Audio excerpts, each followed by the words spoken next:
दरम्यान steel city of India अशी ओळख असलेल्या जालना औद्योगिक वसाहतीतनं दरवर्षी सुमारे 4.5 मिलियन टन स्टील सळईचं उत्पादन केलं जातं। या उत्पादनासाठी मोठ्या प्रमाणावर स्क्रॅप आणि कच्चा माल लागतो।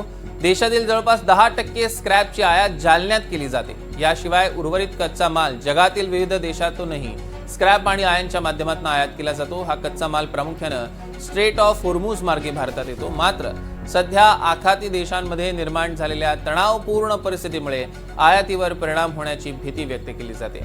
याशिवाय स्टील उद्योगासाठी लागणारा कोळसा मोठ्या प्रमाणावर आयात केला जातो, त्यावरही परिणाम होण्याची शक्यता आहे।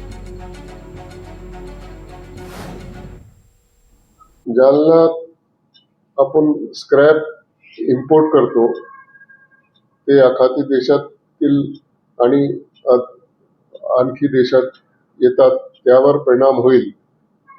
आणि कोल स्टील इंडस्ट्रीजला लागतात, ते इम्पोर्ट होतात, त्यावरही परिणाम होईल। त्याचे भाव वाढलेले आहे, ते स्टीलवर परिणामकारक राहणार आहे।